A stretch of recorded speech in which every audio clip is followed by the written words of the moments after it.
Correction des dictées 1, 2 et 3 du texte 22. Donc finalement, j'ai refait les corrections et je vous mets tout sur la même vidéo.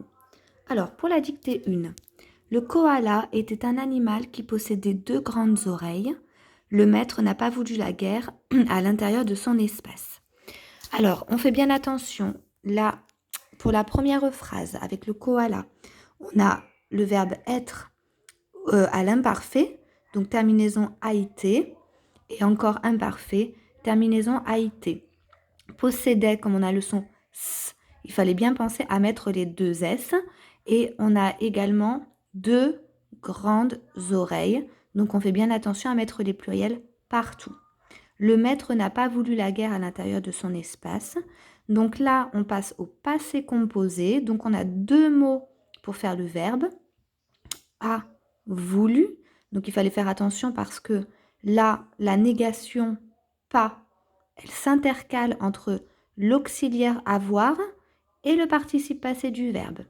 Guerre, on faisait bien attention à mettre le U pour faire le son G et on a les 2 R. Pas besoin d'accent sur le E puisque nos 2 R nous permettent de faire le son est. Intérieur, donc j'ai bien mon accent sur le E, pas de E à la fin de intérieur. Dictée 2. Les koalas sortaient de la poche de leur mère et partaient en excursion. Devant la forêt, Mowgli s'est dressé puis a reculé devant les rivières, les forêts et le rocher. Donc là, il fallait être vigilant. Les koalas, je mets des S pour le pluriel. Du coup, mon sujet, c'est les koalas. Sujet à la 3e personne du pluriel. Le verbe sortir conjugué à l'imparfait, terminaison A-I-E-N-T, de la poche de leur mère. Et, donc là, c'est le mot invariable et, E-T, partait. Donc, qui est-ce qui partait en excursion? Les koalas. Donc, 3e personne du pluriel, toujours de l'imparfait, terminaison A-I-E-N-T. Excursion, je pense bien à mettre mon X et mon C, et sion, S-I-O-N. C'était pas T-I-O-N. Devant, mot invariable à connaître par cœur, la forêt, je n'oublie pas l'accent circonflexe et le T. Mowgli s'est dressé. Donc là, on a encore du passé composé. Cette fois-ci, contrairement à la première dictée, le verbe dresser se conjugue avec l'auxiliaire être, donc EST, et j'ai mon S apostrophe parce que c'est le verbe se dresser. Petit rappel, c'est un verbe pronominal, se dresser parce que j'ai le pronom se. Puis, mot invariable, PUS, à connaître par cœur, à reculer, verbe reculer, au passé composé, là, il est conjugué avec l'auxiliaire avoir.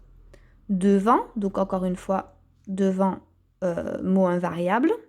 Les rivières, donc les, pluriel, rivières, S. Les forêts, les, pluriel, forêt, S. Et le rocher. Rocher, terminaison ER. Et, mot invariable, ET. À l'extérieur, loin de leur mère, le koala avait l'air d'un ours. Donc, A, c'est le mot invariable A avec l'accent. Extérieur, à connaître par cœur. Loin, c'est aussi un mot invariable, son ouin, O-I-N.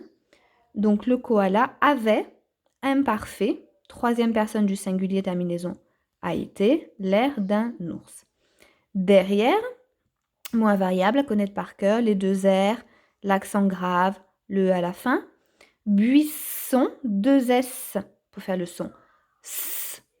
À voler, je suis au passé composé, donc j'ai mon auxiliaire avoir conjugué au présent, mon participe passé du verbe voler, verbe du premier groupe, donc en ER, terminaison E accent aigu. La braise chaude, je n'oublie pas le E à la fin de chaude, puisque je suis au féminin. Il l'a surveillé. Alors là, on n'a pas encore appris terminaison E, accent aigu E. Ça, c'est quelque chose que vous verrez au collège. Donc, évidemment, je ne compterai pas l'erreur si vous avez mis simplement E, accent aigu, puisqu'on n'a pas encore appris. Donc, simplement, éventuellement, corrigez-vous si vous avez fait l'erreur, et certainement que vous l'avez faite puisqu'on n'a pas appris, vous ne pouviez pas le savoir. Je ne vais pas rentrer dans des explications de pourquoi là, je mets E, accent aigu, E. On en reste là. On est au passé composé. Donc, j'ai deux mots. Auxiliaire avoir, participe passé, surveiller. Dans sa caverne. Dans, mot invariable. Désormais, donc là aussi, mot invariable à connaître par cœur. Je n'oublie pas l'accent aigu sur le E, terminaison AIS. Il fit. Ça y est, on rencontre notre passé simple, verbe faire, à la troisième personne du singulier. Donc F-I-T. La promesse, deux S pour faire le son, S, de ne plus tuer. Donc là, j'ai un infinitif, donc j'ai bien ER à la fin.